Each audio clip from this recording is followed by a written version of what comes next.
Fala aí você, meu querido aluno, aluna do Colégio Curso Aplicação. Professor Rodrigo Alberoni de História aqui de volta para mais uma videoaula preparada com o maior amor e carinho do mundo, exclusivamente para você. Hoje eu trago o tema 2 do nosso livro. Vamos falar sobre ela, a República Oligárquica. Sim, na última aula falamos sobre o processo de queda da monarquia. Você lembra das questões que abalaram o trono? Questão religiosa, questão militar e questão abolicionista, vimos a proclamação da República, o governo provisório de Deodoro da Fonseca e a famosa política do encilhamento. Fracasso total essa política do encilhamento.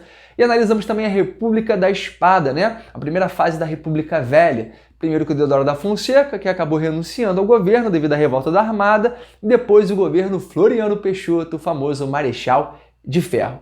Pois bem, ao final do mandato de Floriano Peixoto, eleições foram convocadas e um civil venceu essas eleições, o paulista Prudente de Moraes. Aí, neném, tem início a República Oligárquica, ou seja, uma minoria, no caso os cafeicultores, vão assumir o controle político brasileiro.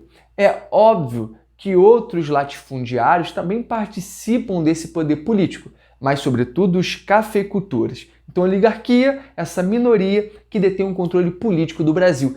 Isso vai, até 1930. Mas por que muda? Não vou falar agora, não quero dar spoiler, é surpresa, deixa para depois. Então vamos lá, primeira coisa, o governo de Prudente de Moraes ainda é muito conturbado, aquele momento de transição da República da Espada para a República Oligárquica. Então as grandes mudanças e a estruturação dessa República Oligárquica começa com o próximo presidente, que também é paulista. Estou falando do Campos Salles, que vai governar de 1898 a 1902. Campos Salles é o autor do esquemão que vai garantir a manutenção dessa elite econômica brasileira no poder até 1930. Ele é o pai da política dos governadores. Você já ouviu alguém da sua família, já escutou alguém da sua família falar, comentar sobre política e dizer assim: no Brasil tem a política do toma lá da cá, muita troca de favores, um presidente dá um cargo para um deputado que em troca dá base de voto para ele. Então, essa ideia de toma lá da cá na política brasileira não é coisa nova não.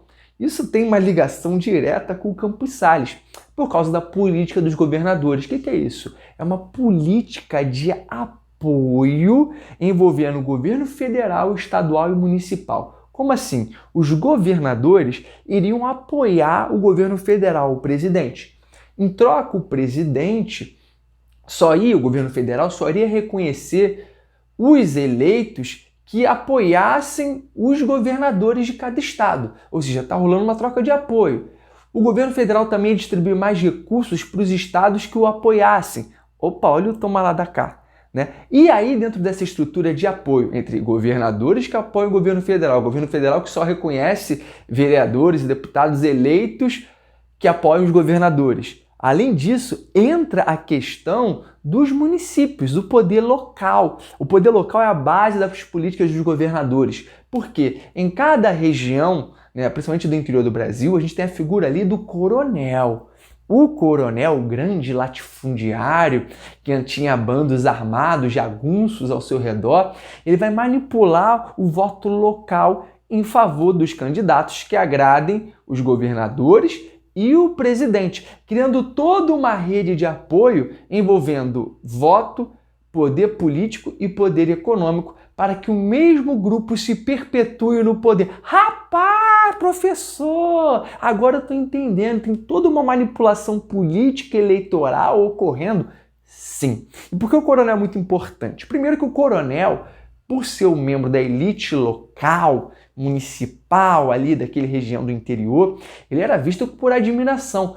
Nossa, olha só o coronel é chique demais. Ó, a bota de couro, ou seja, o coronel ele era admirado, E esse coronel ele vai manipular o voto local de várias formas. Esse fenômeno em que o coronel exerce poder político é o chamado coronelismo. O coronel ele cria um curral eleitoral. Você já viu o curral onde a vaquinha fica? Vem alguém tocando a vaquinha, dá mimosa, Ô Pretinha, vai Dandara, vai Magia. Nome de vaca tem uns nomes bem estranhos às vezes, né? Minha avó tinha fazenda e botava o nome da vaca só nome estranho, né? Tinha a Magia, a Pintada, a Dandara, a Branquinha, a Pretinha, a Amarela. Tinha vários nomes assim, né? E quando você toca o gado, ele vai um atrás do outro, obedecendo quem tá com o berrante, por exemplo, ou quem tá com o chicote.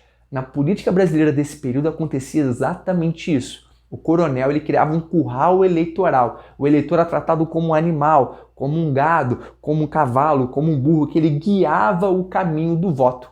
Aí que tá. O nome disso é voto de cabresto. Ou seja, você coloca o cabresto e vai guiando o eleitor. Quando você monta no cavalo, você tem a rédea que está presa ao cabresto, você puxa para a direita, puxa para a esquerda. Vai, vamos cavalinho. Então o eleitor é assim, ó, tratado através do voto de cabresto. Voto de cabresto é controle do voto.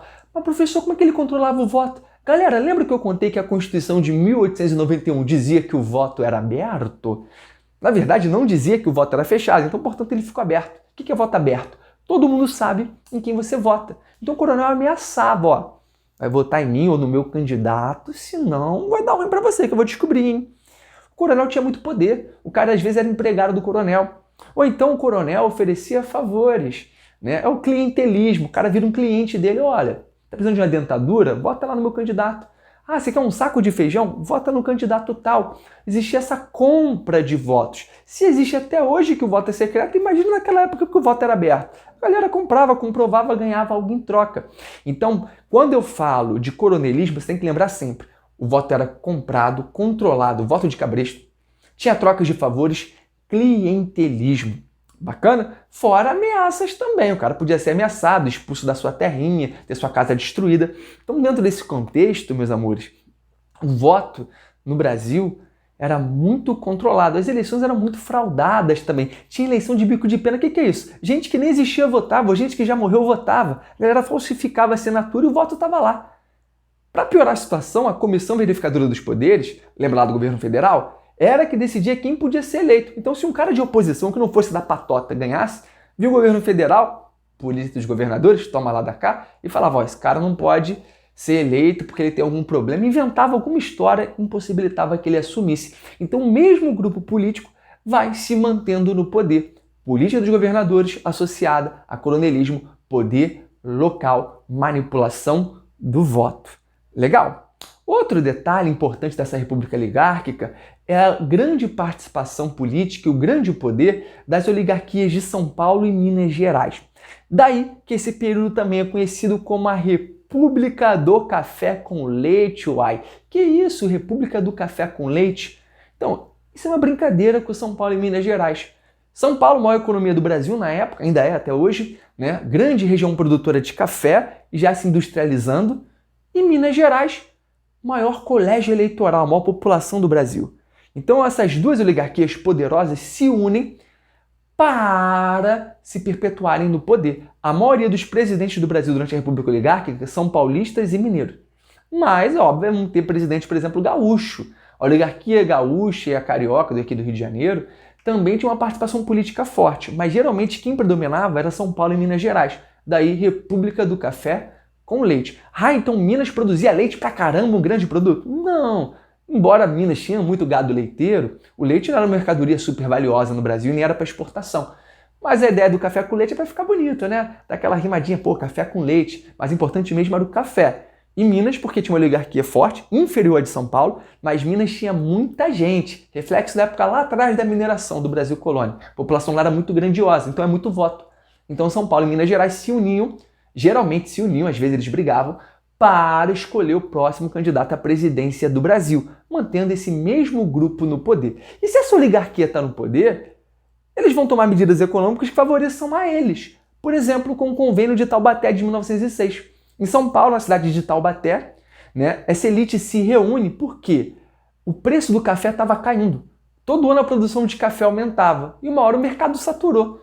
Né? O consumo de café era menor do que a produção de café brasileira. Estava sobrando café. Se está sobrando café, o preço começa a cair. Prejuízo para a oligarquia cafeicultora.